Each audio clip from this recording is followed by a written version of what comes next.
I really thought I could make a fun and simple video out of this, but nope. It's going to be informative and entertaining, yeah, but the amount of research that went into making this video nearly broke me. I needed to research how diagnosticians work, how diseases spread. I looked at countless plagues and how they affected the human body. All of this to answer one single question. If the plague from Pathologic 2 was real, what kind of plague would it be and what would ultimately cause it? So if you like this video, then please share it around, consider doing the usual YouTube routine because there's actually a lot of good stuff in here, okay? So let's go. Oh yeah, one more thing before we start. This video is of course spoiler free. I played through the whole game and I am at this point intimately familiar with the setting, the ending, I know all the big plot twists, but I thought it would be fun to hold the magnifying glass over this game and approach it from a scientific point of view where stuff like magic and video games mechanics take a backseat as much as possible. And I was wrong. Nevertheless, Pathologic 2 deserves praise on so many levels. As a video game, it deconstructs pretty much every unwritten rule of video game design that make video games video gamey. And I said video games far too often in that sentence. I'm also working on a separate video for that topic, which hopefully will be finished soon, fingers crossed. But on another level, it depicts a more or less realistic outlook to how people would react and are reacting when confronted with a plague, and it even gives insight into the history of medicine. You play as Artemi Burach, a surgeon that received an urgent letter from his father Isidore, who is begging him to come back to his hometown. Isidore fears that the town might be in danger and he would like for his son to help the city in these troubling times. It's just a shame though that Artemi never has a chance to meet his father since he got murdered the night before Artemi arrives. The people of the town who looked up to Artemi's father as a wise and fair man go on a literal witch hunt to find the killer, and of course, instead of a thorough investigation, they attack everything that looks different. And during the second day in town, Isidore's cryptic warnings turn out to be true. A whole district of the town suddenly becomes infected by a very strange disease. The air in that district turns black with particles that might or might not be soot, and the people in the district drop like flies. At first, victims start looking pale with darker circles around their eyes, and it is unclear what stage follows next since some people just fall to the ground in pain while others need to be bandaged up from head to toe. Regardless of this, infected patients are highly infectious themselves, and a simple touch can render a person among the inflicted. Even worse, the disease seems to spread into other districts of the town too, which gradually turns the place from peaceful into madhouse mode. Because the town is in the middle of nowhere, supplies are dwindling at an alarming rate. People start looting shops and neighboring districts, and infected people get ostracized at best and a flaming cocktail to their face at worst. And because most of the townsfolk lack basic scientific education, superstition runs rampant. For example, they destroy the water pumps you can find throughout the city because they think the water and the local river is responsible for the plague. And some even go so far as to say the sickness is a living thing that possesses actual intelligence, or a punishment from God himself. Nonsense, Artemi says. It's an illness, and as such, it is curable. This is the monumental task the game puts on your shoulders, but this is not what the video is about. In this video, we're just trying to figure out which real-life disease comes close to the one portrayed in the game. But in order to do that, we have to filter out the parts that are clearly fantastical, or in this case, video gamey. For example, the miasma and the black clouds you see in the air are pure fiction. If you ever see black clouds like that, it might just be residual ash from a furnace or death personified coming for you. But in this case, none other but you should be able to see it. In any case, just run. But the interesting part is that people in the 1900s believed that miasma is an actual occurrence and bringer of death. The first recorded theory in Western medicine about the cause of disease was written by Hippocrates of Kos. Yes, that's the guy the modern doctors swear to keep your medical history private. Hippocrates rejected the theory that sickness is caused by supernatural things and instead blamed poisonous vapors or bad air for the unwell-being of his people. This is widely known as the miasma theory. The theory stated that air could carry tiny contagious particles, called miasmata, that could make you sick and transfer infections from one human to another. But where are these bad particles coming from? Well, easy. Dirty or swampy water, refuse, rotting food, and decomposing animals. And this makes sense when one considers the symptoms of many infections and diseases. You handle decaying matter, you decay yourself by vomiting or diarrheaing all over. The funny thing is that lots of scientists all over the world, independently from another, came up with the same theory for several hundreds of years, so the miasma theory was the de facto model physicians worked with. Up until a cholera outbreak that occurred in 1845 in the good old town of London. Within only 10 days, 500 people died, and of course the first suspect was the foul air of London. But a very smart man by the name of Jon Snow, move aside pretty boy, theorized that some other agent of transportation had to be responsible for the outbreak. So he took a look at where these people got sick and discovered that nearly all of them were living next to a pumping station that was supposed to provide fresh water from the Thames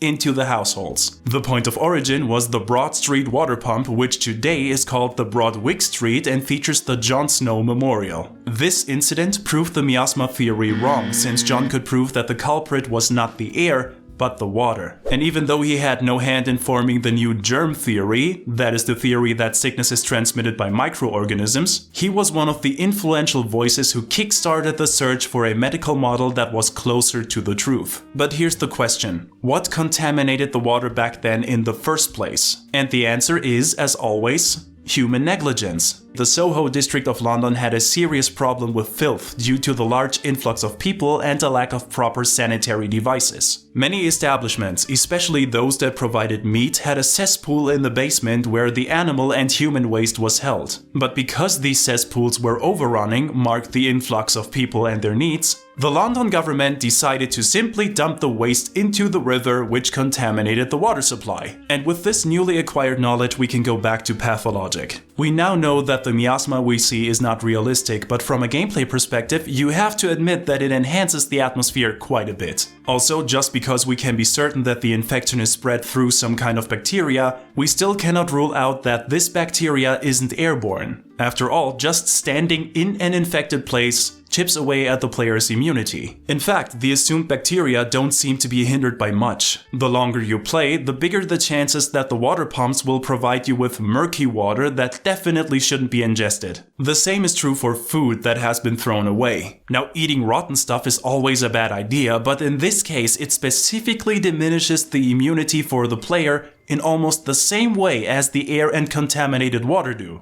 Okay, so we're going up against a bacteria that can thrive basically anywhere. That's a good starting point. But what about the sickness itself? What are the symptoms of the plague? Maybe we can close in on our target this way. So I went through the whole game and I gathered all the symptoms I could find. I just hope that I didn't miss anything because this game is massive and cryptic. So, by examining a dead body, which is totally possible in this game, we get the following information.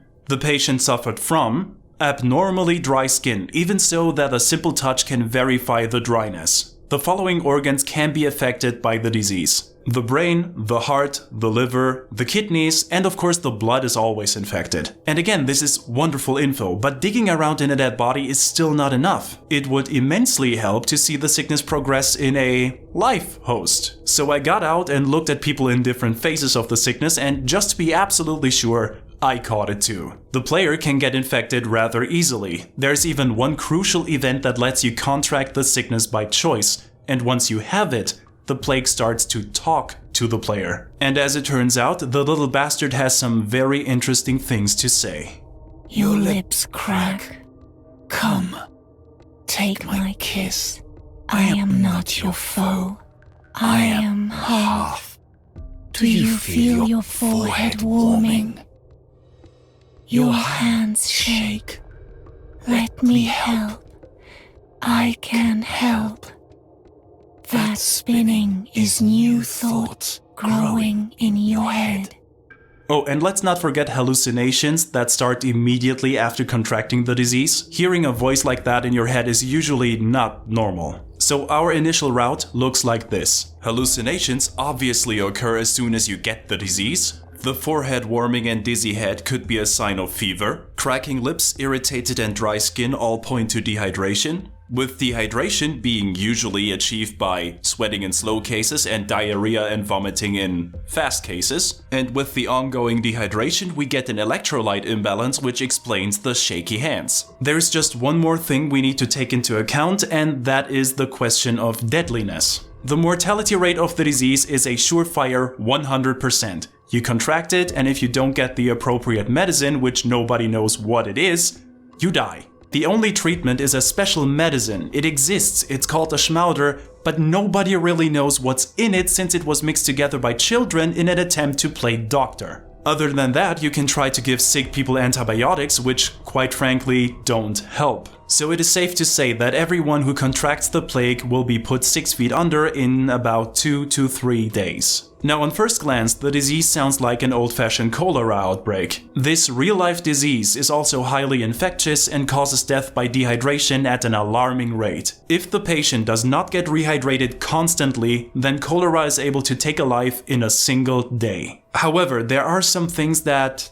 just don't add up. First off, the bacteria that causes cholera, which is called Vibrio cholerae, mainly survives in water and contaminated food, but not in the air. Secondly, because cholera is caused by a bacterium, antibiotics should be able to heal you, which they don't. And thirdly, somewhere along the line, the sand pest also infects the bloodstream and multiple organs. However, the main organs that get affected by cholera are the kidneys, and even that only indirectly since they just lack water to fulfill their function. Also, there's the fact that fever and hallucinations are a rather unusual side effect of cholera, unless it infects children where it is more common. So cholera comes close, but it is not a 100% match. And here I was at my wit's end. Lots of deadly diseases were discussed, but nothing seemed to fit. It was not the Black Death because that was transmitted by fleas. It wasn't tuberculosis either because even though some symptoms fit, it is just not a fast enough killer.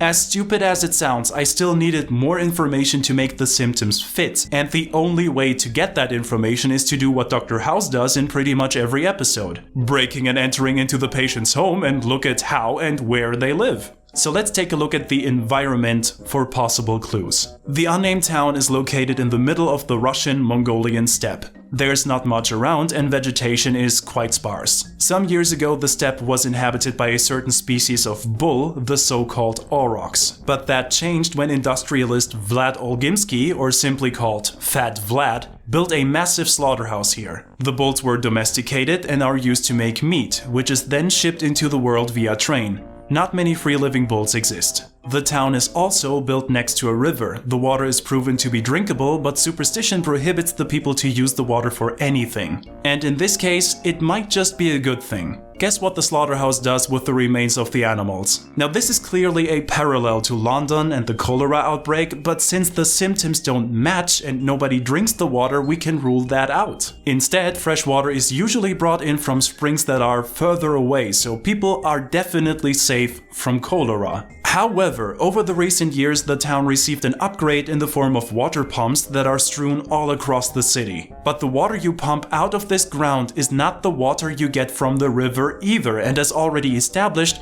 destroying the pumps does nothing to slow the outbreak down. It seemed stupid. Every piece of information I had pointed to the water and the river, which might get decontaminated by a slaughterhouse. But as already shown, this is nothing more than a red herring that also might live in that goddamn river. And then it hit me. What if I look at other things than humans and see how the sandpest affects those? I overlooked some very vital pieces of information that would bring me at least closer to a working theory. And you can only find those pieces in optional conversations when you go out of your way to do a lot of extra stuff. I told you this game is a bitch when it comes to secrets. Okay, so the first clue comes from a lone bull you can buy from an animal handler on the first day. It seems odd to have a bull as a pet, but we have seen stranger things. Now what's remarkable is that the bull can stand in an infected area and he's fine. The sickness does not faze it in the slightest. In fact, bringing a vial of bull blood to a scientist confirms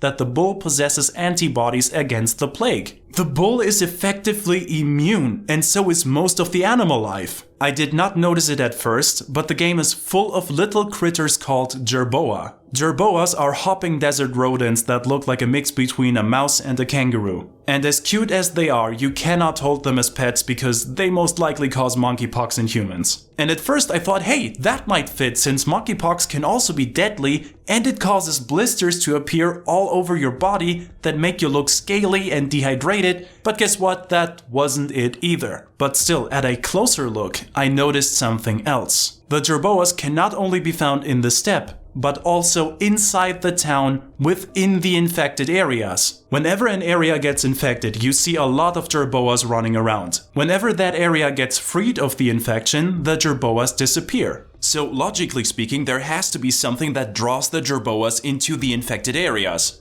And really, the only reason I can think of is food. Which must be the bacteria in the air? I am confused. So I looked at the dietary habits of jerboas. They are classified as an opportunistic omnivore, which means they will mostly eat plant matter and the occasional insect depending on the availability. The plant matter we're talking about can be leaves, roots, seeds, pollen, mushrooms, and also mushroom spores. And the only things light enough to travel on a soft breeze or through still air are pollen and spores. So I looked at harmful bacteria in pollen and spores, or just toxic pollen and spores, and came to the conclusion that I was wrong. Again. There are some documented cases of actual pollen storms, but none of them are harmful to the point where people die. And it makes sense. If toxic pollen were a thing, then we would live out the scenario of The Happening pretty much every year. So whatever is chipping away at the player's immunity must be something else. But I didn't want to give up on my little jumping mice just yet. So I tried another angle. What kind of plant matter can be ingested by jerboas and aurochs, but not by humans? And this little critter here gave me the lead I needed. The comb-toed jerboa, as described in the book Mammals of Russia and Adjacent Regions, is specialized to feed on shoots of saltworts that in summer contain a considerable quantity of salts and alkaloids. Alkaloids are natural occurring chemical compounds you can find in the wild. There are too many different ones to count, but most of them possess potent pharmacologic effects, and chances are you know and even ingest some of them every day. Nicotine and caffeine are more or less harmless variants, but cocaine and morphine also belong to the alkaloid family. Now, could it be that the people of the town are not really sick, but suffer from an alkaloid overdose? And by researching a little bit more, I finally found something that fits. Ladies and gentlemen, we found the sickness that gets as close to the sandpest as possible. Its name is ergotism, and its symptoms match the sand plague almost to a T. Now please stop me if you heard these symptoms before. Ergotism causes painful seizures and muscle spasms, diarrhea, vomiting and headaches. Oh, and also you will be tripping balls since mania and psychosis are also listed as shockingly common symptoms. But wait, there's more. The poison also triggers a massive narrowing of your blood vessels, which causes a circulatory disorder in your whole body, and it basically affects all your organs and limbs. Because of this, your skin will turn damp and pale, and because it lacks nutrients and water, the outermost layer of your skin will start to peel and rashes will form. This can get so severe, your extremities will just wither and fall off. And yes, multiple outbreaks of this plague have been recorded throughout history. Especially during the Middle Ages, ergotism was known under the name of Saint Anthony's Fire, named after the monks of the Order of Saint Anthony who were more or less successful at treating this ailment. Okay, so we finally have a disease that matches. But how is it able to infect a whole town, and where do the alkaloids play into this? Here's how it works. Out there in the wilds, there exists a little fungus bastard called Claviceps purpurea. This fungus sends spores out to infest all types of wild grass, grain, and rye. And would you look at the steppe one more time, which is exclusively grassy? Once a plant is infected, the spores replace the fruit kernels of the plant with a kernel of their own, which is called an ergot. And these fake kernels, which are darker in color and bigger than the original, are full with alkaloids that are harmful to the human body. The grain and rye is then harvested by humans who make bread out of the kernels, and once the bread is eaten, the poor human contracted ergotism. And you wouldn't need much at all. In fact, just 5 grams is enough to kill an adult. But thank God, these plague outbreaks were and can never be as bad as the one we see in Pathologic, and here's why. First of all, a sick human cannot infect another human with ergotism. It is a poison and as such stays in one body. The only way to get it is to eat a cereal product like bread that was contaminated with an ergot kernel when it got made. And also, we still cannot explain what that stuff in the air is and why the jerboas are here. No, wait a second, we can do that. Another way to catch St. Anthony's fire is to inhale contaminated grain dust, which naturally occurs when you grind the kernels to produce flour. And the more you inhale, the stronger the symptoms you get, which would explain why the simple act of standing in an infected district reduces your immunity. Also, that would explain why the jerboa are here. They eat the dust. It would also explain why the water is murky and why the rotten food diminishes your immunity. Dust. But I admit this is still pretty far-fetched, since every district must produce tons of flour to get this effect. Okay, last question. How do the bulls play into this? In reality, aurochs don't exist anymore. And quite frankly, nobody knows if they were really immune to ergot or not. And your run-of-the-mill bovine is definitely not immune. But because they have more body mass, they can eat more of the stuff before they die. And that can help to keep the area clean. Imagine a herd of bulls feeding on the grass. They graze a hole in here, and then they graze a hole in there, and whenever the ergot tries to spread, it falls on flat earth and just dies. And in this way, only patches of the field can get infected. But consider what happened over the last few years in this town. Somebody came and changed the whole ecosystem of the area by removing an entire species from it. And with the bulls gone, the flora can recover and flourish, but so can the ergot. And this can go on until the parasite engulfs the whole field, and then, when the humans come to harvest, they reel it all in. Still, there are some things in the video game that I can't scientifically explain. For example, why is the first dark cloud located in Artemis' house, and why does it seem to flee through the window? Also, why is the wall next to Artemis' house coated in a kind of rash? You know, maybe there is something more out there that can't be explained by science. Who knows? Ladies and gentlemen, thank you for watching, and see ya!